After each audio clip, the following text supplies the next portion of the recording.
In this week's episode, I was a little starstruck, I'll admit, but we got to talk about what it means to be Flossom, and with the best-selling author of the Focus Project and keynote speaker. I actually got to meet him in person and bond over different colored glasses. We're going to talk about that. We're going to talk about hedgehogs and ants and owls. Oh my! No, you're in for a treat. Let's listen. Welcome to Peppershock Media's Marketing Expedition podcast, keeping you up to date with the latest in marketing and advertising. Now here's your host, Rhea Erik. Welcome to the Marketing Expedition podcast. I'm your host, Rhea Erik. I'm the president and CEO of Peppershock Media and founder of the Marketing Expedition community. And today I have a very special treat. I have somebody that likes to wear different colored glasses just like I do. Erik Qualman. He's the #1 best-selling author and keynote speaker and has performed over 55 countries and reached 35 million people. He was voted the second most likable author in the world behind Harry Potter's J.K. Rowling. That's awesome. And he is the host of the popular Super You podcast, and his work has been used by the National Guard to NBC Universal Studios to NASA. Welcome to the show, Erik. Oh, Ray, it's good to be here. Thanks for having me on. Yeah, and I have to just share a little bit about how we first met, right? We were in Portland, and I was attending Alchemy with EO, Entrepreneurs Organization, and you were the keynote speaker there and talked all kinds of good things about socialnomics and just, you know, all the things that you do. And then afterwards, we got a picture because we both wear glasses of a different color. Yeah? Yeah. And we're just talking, it's 2020, so we got the vision of the future. Yes. Let's move into it. I'm excited to connect with your listeners. And I'm excited no more hindsight is 2020. I do not want to look back at this year, but we will look forward for sure. But no, just tell people a little bit about why the green glasses. I know it's a fascinating story. I want to hear. I want our listeners to understand why you like to wear your green glasses. Yeah, no, I'm a big believer things happen for you, not to you. And so with a name like Erik Qualman, first initial, last name, I've just been Equalman my entire life. And I didn't like it for 15 years. And so I'm telling you this because my movie is the same as your movie. We're just different actors and actresses. And so hopefully you can take something from this to step into your story as an entrepreneur or just as a person to step into your story. So as Equalman, I didn't like it because people make fun of you. Right. But one of the like books, Superman or hey, superhero. You can get the coffee. He must be fast. And then I was fortunate, one of the books, I think it was Digital Leader, was doing well, and then they wanted to do a photo shoot for the magazine cover, and they said, hey, because of your moniker, because it's equalman.com and my email address is equalman, they said, can we wear some Clark Kent-like glasses? I go, cool. And they go, it's our St. Patrick's Day issue. Do you mind if they're bright green? I go, let's rock it. I don't think much of it. I fly to Kenya to give a talk a couple weeks later, and the night before I'm going to give the speech, I go to adopt a baby cheetah at a rescue shelter. And so not to take home with me, my wife would kill me, my daughters would have loved it, but just to adopt a cheetah. And anyways, the lady that's with me on the way over goes, hey, the litter you're gonna adopt from, we had Usain Bolt, the Olympian, here a couple days ago, and he adopted from the same litter that you're about to adopt from. We took video of Bolt. We'd love to take some video of you and package it together and raise money for our shelter. I go, that sounds like great, let's do it. And then she pauses and looks at me and goes, but obviously when we film, we want to make sure you have your green glasses on. And I looked at her and I go, I don't wear those things around all the time. That was just for that magazine shoot. And she looked at me, and I don't want to see that look again, because she just goes, no, everyone in Kenya, that's what they think you look like. So they kind of stuck. And I'd like to say that we did lose some business because of it, because people are like, we don't want this guy. He seems out there with the green glasses, but we've gained a lot more business because of it. And I tell you that long story because not only is my cheetah much faster than Usain Bolt's cheetah, but I tell that long story because I want everyone to step into their story. And it is uncomfortable at first, but once you step fully into your story, it's the most comfortable place that you can be. And it's good for business. It's good for branding, right? Yeah, it's great for branding. Mm-hmm. So it's been good. And then people just know who you are from the green glasses, right? And I always get orange glasses for me because our brand is orange. And so I like to wear orange, and it means fresh and renew. So I think it's definitely good for business. And, for me, I can't wear contacts anyway, so it works. It works totally. It's been great because we just did a thing with Disney, and they just bought thousands of glasses for their cast members. And so there's stuff you wouldn't even think of. That's why I say things happen for you, not to you. So here's a thing that I'm like, oh my gosh, I can't believe I'm Equal Man. To where it's like, oh my gosh, I can't believe I'm Equal Man. And like stepping into it. And then all of a sudden you're like, now we're in the business of producing glasses, which is fascinating to me. Yeah. Hey, it works for you, for sure. Yeah. So let's talk a little bit, like you say, things happen for you. Some of the things that have happened, the books that you've written, the best-selling author, and the fact that you are, voted second most likable author. Tell me about your journey. Like, what made you decide to write the first book that you did? And just kind of tell me about your path. Yeah. First of all, I always say distant second place to J.K. Rowling or Rowling, depending on what part of the world you're in. But essentially, I wrote the book a little out of frustration because Socialnomics came out when people thought that social media was just for teenagers. So just set the scene. MySpace was the dominant player, and Facebook. Fortunately, I got that right in the book. I said Facebook would overtake MySpace. There's other stuff I got completely wrong. When new media was, new at the time, right? New media. Right. And so most people thought it was just for teenagers. At the time, I was the head of marketing at TravelZoo. And I was speaking primarily about search because we bought $25 million worth of search, which at the time, that was a lot. Like that was like one of the biggest buyers of search. So people want to know, how do we do paid and organic search? So at these search conferences, as the head of marketing at TravelZoo, I actually started talking about social media. And people thought I was crazy. And the crowds got smaller and smaller. And then a buddy of mine that had a published book says, I know a lot of people think you're crazy talking about social media, especially it's the search era in conference, but go talk to my publisher. And then the short story is the rest is history. So I wrote Socialnomics. Fortunately, it was the right place at the right time, just telling people this will change the way everything works, politics, government, business, how we communicate. Everything. And so it's the right place, right time. Yeah, no, and it definitely has changed everything. And then when did you start doing the videos every year with the different statistics that are out there? Because I've been watching those for years, but I'm just trying to kind of place when you started doing that. Yeah, it was about it's almost the 10-year anniversary. It's about 2010. So it's like the 10-year anniversary. In the video, Social Media Revolution, for those listeners, it says like right here, right now, because people are like, oh, I know those videos once you say the song. But I made that primarily, I'd give an hour talk about social, and people were kind of like, it's pretty good. But I wasn't hitting them over the head. Like they weren't taking action. So I got to scare these people. Like they don't understand like how big this revolution is. And so that's why we came up with that video. And then lo and behold, it goes massively viral because people like yourself and others go, this is what I needed to kind of explain this in 3 minutes to get people to do something. And so it's been fun, and it's been it's been a nice pain. It's a first world problem. We have to update the thing all the time, but it's yeah. It's a good problem to have, right? Well, you said here, that you've reached 35 million people. I'm sure that some of those people are ones that I force them to watch the video every year because I play it at our event. We have new marketing trends for the new year that we do. And I love having people see it, especially like one of the stats is the 8 second for, goldfish can only have an attention span of 8 seconds, but humans only, I don't even know. You tell me, what was that stat now? Yeah, the attention span of a goldfish is 8 seconds and a human being 7 seconds. It used to be 12, but because of all these digital tools, it's now 7 seconds. And no, but thanks for showing the video. I mean, I'm glad it's been just a wonderful ride. So I'm glad it's been helpful. And again, I know you have a lot of listeners that are dealing with marketing. Yeah. It's almost common practice now, but at the time when we did the video, I remember the publisher going to me, why are you doing this video? I mean, it's like selling any books. You don't have the book in there. You don't have your name in there. Right. And I go, yeah, because I'm providing value. Like, have you read Socialnomics? Like I asked them, like, have you read it?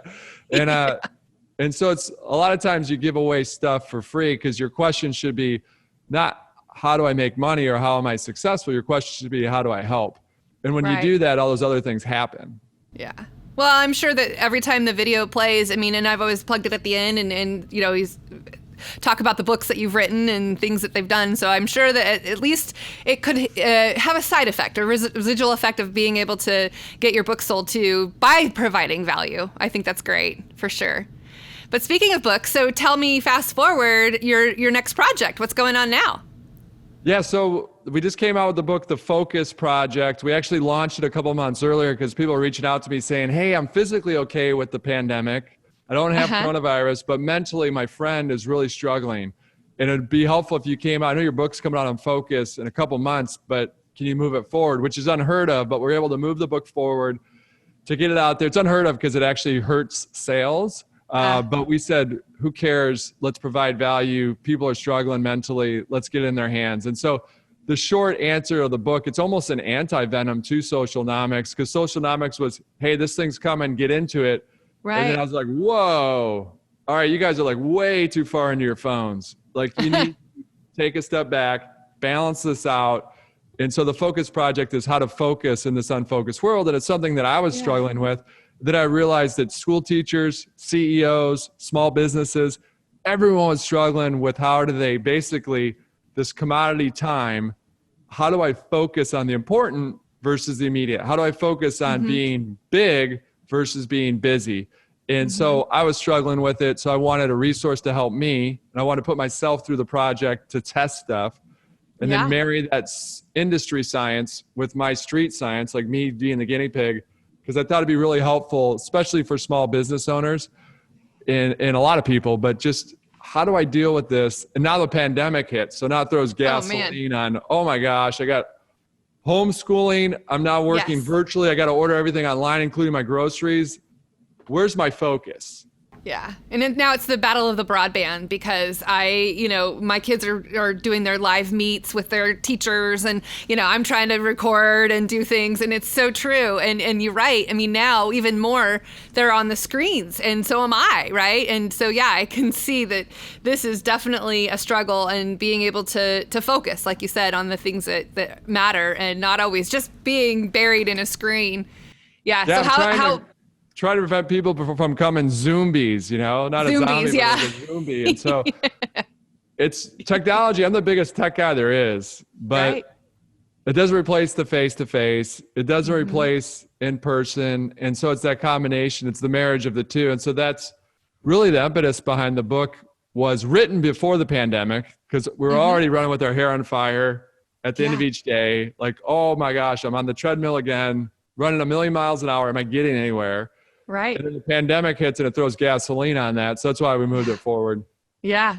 No, I'm glad you did for sure. I'm looking forward to reading it when I get a chance and it's definitely going to be there for me to look at that. So, okay.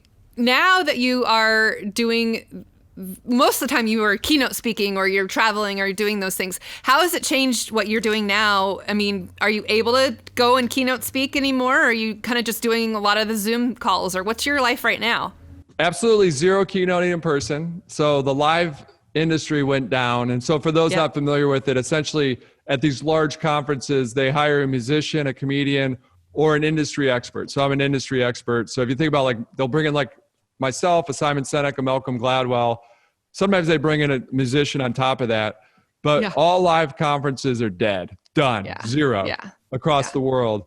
And it's going to change overnight, that. I mean, for moving forward too, it's going to be completely different, I think. Yeah. I agree. And so basically it goes to zero. Fortunately for us, since I own an animation studio, small one, we own a small animation studio that we've done work with IBM, Cartier, Disney, blah, blah, blah, but very small boutique, but we're better positioned than most speakers because we've done this before. That being said, the whole industry has to shift. But the short answer is we're doing a lot of virtual stuff and there's a lot of benefits to the virtual component. There's a lot of stuff that I miss a ton about the live events, but we've had to innovate. So we're going deeper on the animation piece. So again, we're doing more animation stuff.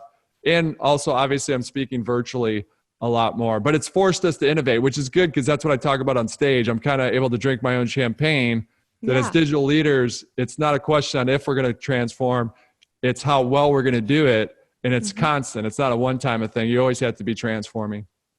Are you finding that businesses now seem they're having maybe some difficulty in spending more money or spending the same amount of money that they did before. Are you seeing any shift in how your clients are spending money with you? Yeah, I mean, a live event is, for my keynote rate, it's twice as expensive to have me in person because you got to fly. There's a lot of things. There's logistics. Mainly, I have to physically be there, which is cost. Yeah. Not the physical flight itself, that has a cost, but it's really just a speaker's time or an entertainer's time, however you want to view it. So the virtual pays a lot less, which is good for the company. They don't have to put on this huge conference. So they had a huge budget. That saves them a lot of money to do it virtually. Right. But there's benefits to us as well. I don't have to get on a flight. I can do 4 keynotes in a day. And so it's really an interesting facet. Or you speak a lot. Now you're competing against a bigger subset because all speakers are available. Before, let's say they go, we want Malcolm Gladwell, and our number 2 choice is Erik Qualman. Or we want Brene Brown, our number 2 choice is Malcolm Gladwell. Well, Brene and Malcolm might be booked for that date. And they go, okay, well, Eric's available on that date. Now, Brene and Malcolm are always available. Right. And so because they can just back to back do it. So it's been a fascinating thing. There's pluses and minuses to everything, but there's a lot of innovation. So I like it. It's fun. And you have kids, so you get to stay and be there and do things with them, right?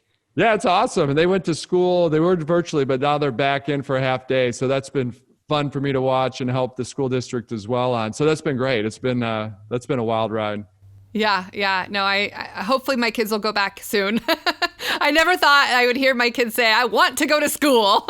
They do. No, my kids were excited to go, and they go, oh, I wish it was all day today because they had so much fun. So that's why I'm always a Flintstones Jetsons guy. Like I said, I'm a huge tech guy, but I'm always Flintstones first, then Jetsons, marry the two. And you can see it firsthand with a younger generation. It's just something it's that oxytocin transfer you get from being around people. Yeah, no, I definitely love being around people. And it's been hard for people to isolate or be self-isolated, I think, just because of that reason, Hugs, right? I miss hugs. Yeah, hugs. I mean, so if you hug someone, you get what's called the feel-good hormone, which oxytocin. So there's a transfer of that when you hug someone. So there's actually biology that's being affected by this. Yeah. And like maybe comedians can kind of somewhat make you laugh, which is good, but hugs just can't be replaced from just touching and like holding somebody for 20 seconds, right? It can release that and make it so that it has that natural high, like you said. Yeah, for sure. That's a long hug. That's right. I know, right? Awkward. Get comfortable with the uncomfortable, right? Okay, so let's talk a little bit more about your background. I want to know just kind of, where you came, where you live, where you, what your history is and kind of your path to where you are now. Yeah, so I grew up in Detroit, and then that's a automotive heavy town, right? Yeah. So everyone's going to work somehow in the automotive business. And so my first job was an intern with Cadillac. And during my internship, they needed a thing called a website, brand new. So they go, you're young. We need a website. And then back then it was just straight HTML. So it's pretty easy. You don't have to be very technical on the coding. So they're like, get the site up. So I fell into love with tech. I've been in the tech space forever. I worked at Yahoo back when they were the Facebook of the day. As mentioned, I worked at AT&T trying to get their online ordering capabilities. So big and small companies, because TravelZoo, head of marketing at TravelZoo, we took that company from, went public and did quite well. Yeah. But then we wrote the book Socialnomics, and then I actually have a tendency to mumble in my interpersonal communication skills, even to this day. Yeah. So I was always taking toes, because my friends, like I played basketball in college, and so my teammates would make fun of me, and all my buddies. It's good natured, but there's a little bit of, you're like, man, I got to work on this. I can be very, I can relate to you very much so. Yes, I can do the same thing. But, I always tell, I have students, I'm teaching as an adjunct professor. I'm like, if I can get up here and talk to you and do this, anybody can. No, it's crazy. You got to work on that. I do. You just got to work on it. I mean, you look at Barbara Walters, if you look at Lou Holtz, if you look at Bill Walton, all have speech impediments, and their job is to broadcast every day. Communicate. Yeah. So I was like, all right, let me take some of these Toastmaster classes, not thinking this would ever lead. This was basically just so I could talk with my friends. Right. And when I was head of marketing at Travelzoo, the owner is German. And so just baptism by fire, his main language is German. So I had to deal with Wall Street, the press. And then so when the book Socialnomics came out and I gave a talk on it, someone in the audience came up to me and said, I don't know what you do full time for a living, but you should be speaking on stage for a living. I go, you can do that like for a living? Yeah, and then, get paid for it? Yeah. Nice. And he goes, yeah. And then and I always tell entrepreneurs, I go, there's a lot of talking heads out there. Like, if you're an entrepreneur, you never work for anybody else. If you're an entrepreneur, you just do it right now. That's not true. I can give you example after example, like Warby Parker guys, they didn't start right away. They kind of did a side hustle. And then for me, it was the same. So I would literally, at the time after Travelzoo, I was the head of this global like digital division at this huge company. And I would take a day off to fly to Buenos Aires to talk and then come back to manage my team. And so we did that for a couple of years. And then I was able to work something out with, there's a privately held company, but it's big. And fortunately I reported the owner. So long story longer, they were able to figure something out. So I did that over a course of 3 to 4 years. So I always tell people, everyone has their own path. Like, it's not that you hear someone, they do it because it's a hot take. They'll say, don't go to school, just do your thing. That's not true. Do you, do what's best for you. And sometimes it is a side hustle or straddle for a couple of years and then you go full on it. I can relate to that too. When Drew and I started the business, we were working for other companies and then slowly progressed through to then get Peppershock up and running. And it does. I think a lot of people do that. They have to do it as a side hustle, then it becomes something more. Yeah, no, I can see how that is your path. And I think that's great. I think that you got to do something, you understood what your calling was and then could make it happen. So very cool. Very cool. And I'm asking you a question just because now I'm interested, because it's like you took the jump. You took the jump. You're willing to step into that discomfort. You got the orange glasses. You're like, hey, we're gonna start this thing. So we talk about in the book about the 4 spirit animals of focus, that all of us kind of major in one, minor in another, but I want to know what you major in. These are the 4 animals. So there's the hedgehog. The hedgehog is, their focus is, if they want to write a book, they're like, I need to get a PhD in writing before I do it. Kind of like they want to put the armor on before they get into the arena. And so they kind of procrastinate a little bit, but they just want to make sure that they've got what they need. Then there's the chameleon. The chameleon is a people pleaser, which is really good. They're looking out for other people. They're basically saying, well, I'm doing this job because, my mom wants me in it, or I'm doing this job because I got to send the kids to college, or I got a baby at home. I got to afford to be able to do that for them. So I'm just going to adjust to what society thinks that I should be doing. And then there's the army ant. The army ant takes on, an army ant can basically carry 10,000 times their weight, but that doesn't mean they should, because they get back to the anthill. They can't get everything down in the anthill. Basically, you parallel process a lot of things at once because you can handle it, but it takes you longer to get those things done. You should have just focused on one thing at a time. That's army ant. Then last but not least, you have the squirrel. And the squirrel is just, and they're really good at sales and innovation because they're like, they want to move on to the next thing right away. They're like, that's shiny, let me do it. That's shiny, let me do it. And so all of them are good. You should see him pointing at me. So you're a squirrel? Squirrel! Absolutely. Yeah. That's good. But it's a strength. It's a strength. It's your greatest strength. It's also your greatest weakness. And so it's just understanding that's what your wrestle is with focus. Right. Is that you might surround yourself with people they're more operational, that you're going to, and then when I have a tough time focusing, I'm speaking for you, then you just kind of go, okay, I know this is my tendency. So that thing's so good. So I'm going to like put a little over there, but I'm not going to go all in because I got to finish this thing. Yeah, no, I absolutely do that every day of my life. I do have to remind myself and refocus and just stay where, on that path that I need to in order to get something done. But yeah, I am definitely an ideator, and strength finders, right? Ideation, woo, command. I say command, not demand. But yeah, no, definitely. I can see that. So which one are you then, Erik? I major army ant and then minor in squirrel. So I try to take on all this stuff, and that's where I've gotten better since the project.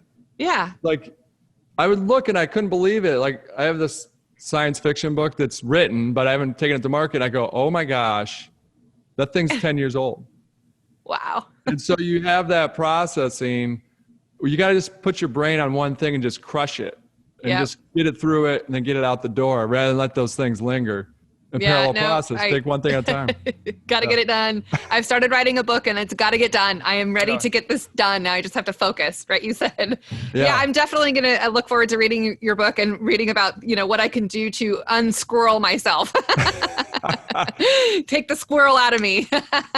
And then now, what about this? How about this one? So there's power hours. So all of us, we need to use our power hour to not answer email. We need to focus on that one thing that's going to make everything else either easier or unnecessary. So all of us have a power hour, which is basically an hour after we normally would naturally get up.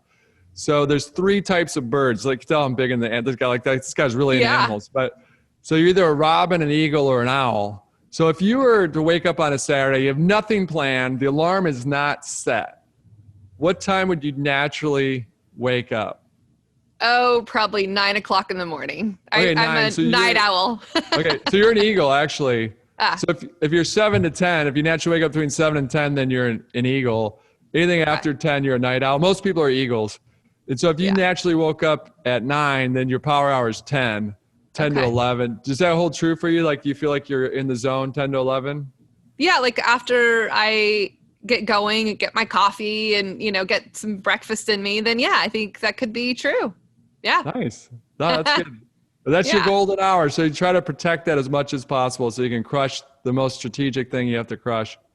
At 10 o'clock in the morning, I think that's probably a good call.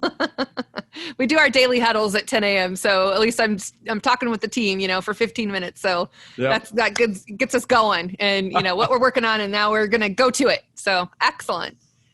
Okay, so a squirrel and an eagle. Uh-oh, the so eagle you can eat yourself there. Yeah, exactly. Well, now I've heard of early bird and night owl, those types of things. And I've always been, and it really kind of stems from, I used to work in news. And so in Seattle, news comes on at 11 o'clock at night. And so you just have this natural time that you have to come off, the natural high of being live, and doing intense things for, an hour. And then so I've always been able to stay up pretty late and then not be that morning person. There's when you ask your students, because I do this when I was just with Northwestern this week, and you ask them, they'll index higher on being night owls because it's just biology also plays into it. Like a high school student, a college student's naturally going to sleep in later and stay up later. So over time, people adjust. But it's interesting if you look at the data, like a Jeff Bezos, a Mary Barra, we've got a whole list in the book that most of them, they get up at, like Tim Cook gets up like at 4 o'clock. I mean, some of these people get up at 3:30. They want to get up before the world's up. Yeah. And for me, I want to do things at night when everybody else is already off to bed and like no kids, no distractions, and then I can do more. But you're right. And there's a lot of creatives like you that are in that 9 to 11 range. A lot of creative people. Yeah. I'm going to have to ask my staff what they would do. That's a good question for sure. Okay, so because this is a marketing expedition podcast and video here, and I always like to ask people what kinds of things they do to market their business and what kind of things help you, book speaking gigs or sell your book or, in your animation studio. Like, tell me some of the things that you do to help market, aside from the glasses, because I think that's great. But tell me some more things. What do you like to do to help get the word out there about you? I think first you got to start with your core message and you got to go to your base. Like, what's your why? And not your Simon Sinek why. That obviously matters, but it's like WHI. What's your mission? So what's the mission? How do you differ from the competition? And then if you went away tomorrow, what's the loss to society? And make sure you're communicating that at nauseum. Like Bob Iger, his staff would get sick of him saying the same things in every meeting. But then after a while, they realized the genius of it when they heard it being parroted by cast members. Bob Iger is the former CEO of Disney. Now he's a chairman. But then he starts hearing like his 3 core tenets being parroted by the cast members. And so it's before you get into the messaging, you always have to go back to that core. Because I've gone into companies, both large and small, and only 9% can answer those 3 questions accurately. Right. And when you think about Socialnomics, all that means is word of mouth on digital steroids. And so for every listener, their best customers, clients, if they're B2B, stakeholders all come from word of mouth. And now that word of mouth's on digital steroids, meaning that you're basically handing the keys over a little bit of your brand to your customers more than ever.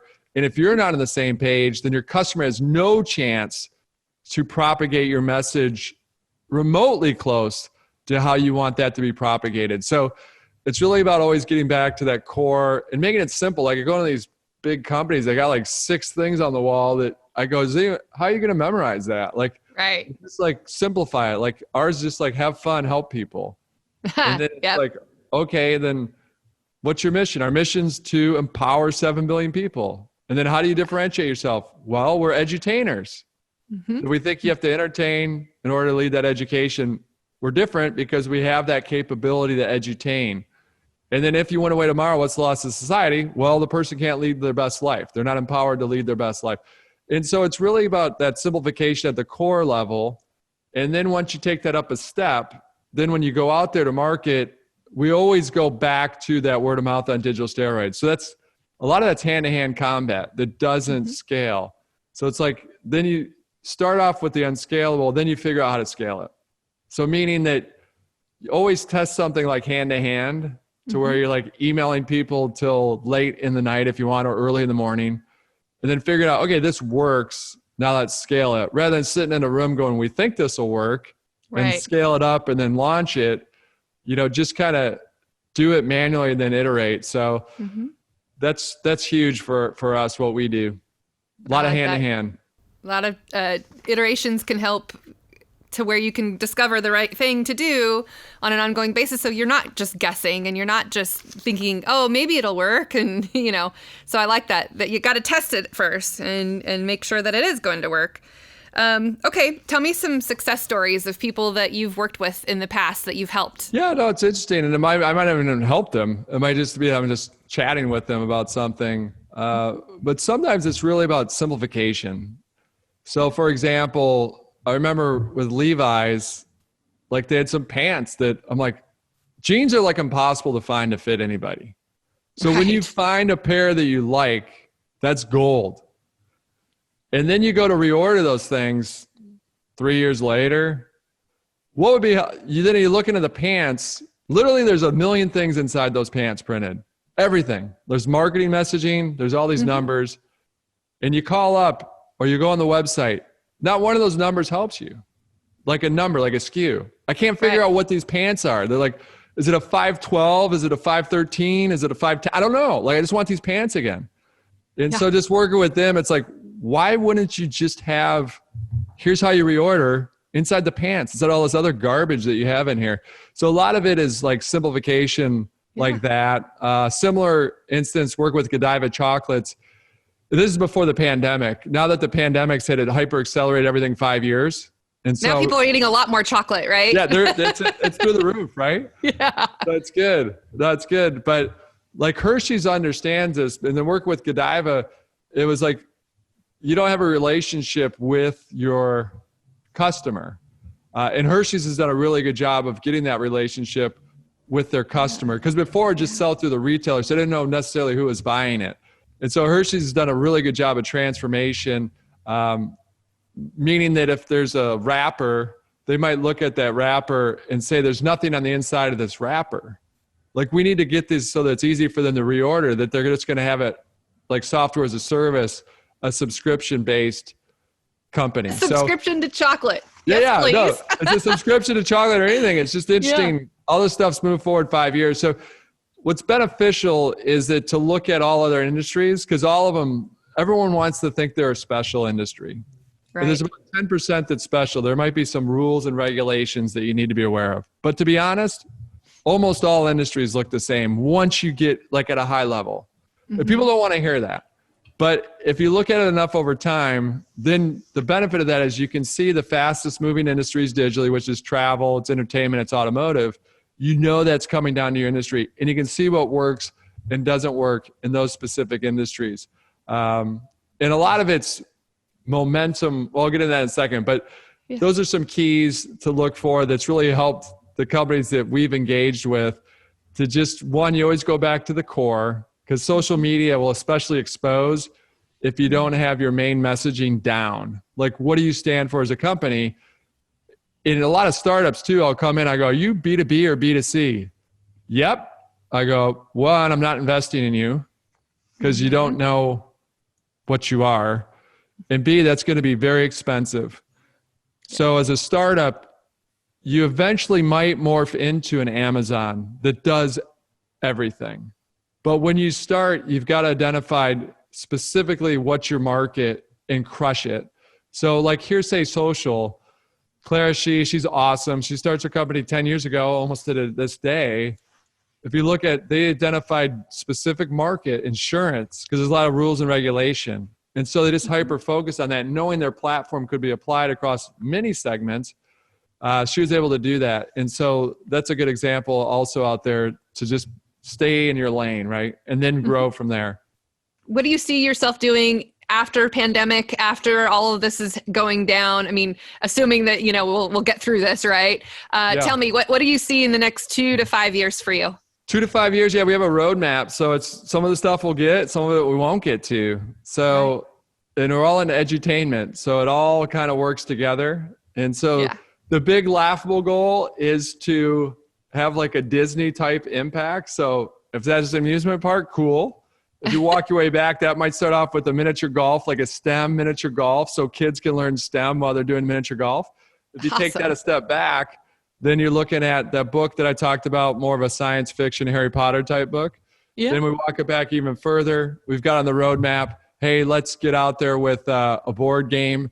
And so we've got some exciting things we take on one big project a year that's outside of our general scope. It's still an edutainment, but that kind of keeps me young as much as possible. Other than that, we're continuing to just help people. That's through the writing and all the edutainment that we do, speaking on stage. So I hope we're back on stage. I love live events because I love people. I love the interaction. It's funny, a lot of speakers have in their contracts that they'll only do a book signing for an hour because they just want to get out of there. They don't want to, and I'm like, I'll sit there for a couple hours, I want to find out what's on people's minds, and I just love interacting with people. So I miss that a ton right now. For sure. Well, I'm hopeful that we'll get to meet again at some, event that we go to and see in person and speak again. That's awesome. What are you most proud of that you've accomplished? 2 daughters. Just every day I look at the mug they gave me, which is still sticky because I use nail polish to write the words on it, but it's like world's greatest dad. So it's always about trying to live up to that. That's helped me a lot. And hopefully it helps out your listeners. Is I go through, because people are like, how do you stay motivated all the time? I go, well, I don't, because I have those on a scale of 1 to 10, 10 being the highest. I go to 2s throughout the day sometimes, but I just got to pause and then realize how fortunate I am. And a lot of that for listeners out there, it might be your kids, it might be your family, it might be your friends. And so the research shows out there that we dug into that if you have an attitude of gratitude, that's what you always need to get back to. So I don't let myself stay in that 2 state that long. And that's kind of my quote unquote trick. And it's not a new trick. That data's been out there. It's a new trick for me that I learned through the course of the project. But that's the thing that keeps me motivated all the time, is just at the end of the day, like, how many people are you going to impact? And it always starts with the people closest to you. It starts with yourself, actually. You got to have self-love. And then a lot of people don't realize that. It sounds weird to say self-love, but you've got to be right first, and then you can help impact other people. And impact the people closest to you, and then it kind of goes out from there. That's great. I love it. I'm looking forward to reading the book. I can't wait. And having I'll have you autograph it, even though I can't do it in person. Oh, for sure. Yeah, those are great. That would be amazing. All right. Well, I think I don't have any other questions for you, but did you have any other last words of wisdom that you wanted to share with the Marketing Expedition community? Just be flawsome, It's not about being perfect. It's about being perfectly flawed, that you don't even like a person that's close to being perfect. So it's about stepping into yourself, warts and all, stepping into your story. And a lot of that has to do with failing fast, failing forward, failing better, meaning that practice doesn't make perfect. That's a big misnomer that we all grew up on, that practice makes perfect. Completely, perfectly false is that proper practice leads to progress. And so don't wait. The best time to start your business or to start your initiative or to start your weight loss program or start getting in better shape, whatever it is you want to do, was yesterday. But the second best time is now. And so understand you're not going to get it right. Don't take on all these things, like don't boil the ocean. It's a cliche because cliches are true. Don't boil the ocean. Take the elephant one bite at a time. And a lot of that's giving yourself a break. Be flawsome. You're not perfect. Neither am I. And so just embrace being flawsome as much as possible each and every day. Flawsome. I love that. Okay, I'm going to be flawsome today. Thank you. How do people get a hold of you? How do they work with you? How do they buy your book? All the good stuff. Yeah, no, thanks. I mean, anything we do to help, we're here to have fun, help people. We're here to hopefully reach 7 billion people, empower people so that they can inspire others to do the same. But I'm just Equalman. So equalman.com, type in Equalman. The book's called The Focus Project. And if you type in Equalman, you'll see the podcast Super You. You see all the stuff. If you just Equalman, it's easy to remember. Well, thank you so much for joining us on this show, Erik. I really appreciate you. And for our listeners, be sure to subscribe to the Marketing Expedition podcast and channel, or go to themarketingexpedition.com and become a member of our community. And until next time, enjoy the journey. Wouldn't it be great if there was one place you can go to get all the latest information and tips about marketing and advertising? The Marketing Expedition community is that place. People like you gather in our online community to build relationships with others and find the latest marketing trends, tactics, tools, and technology. We help you build your brand and your bottom line. Start your adventure today. Visit themarketingexpedition.com to find out more. Thanks for listening to the Marketing Expedition podcast. Find more online at peppershock.com.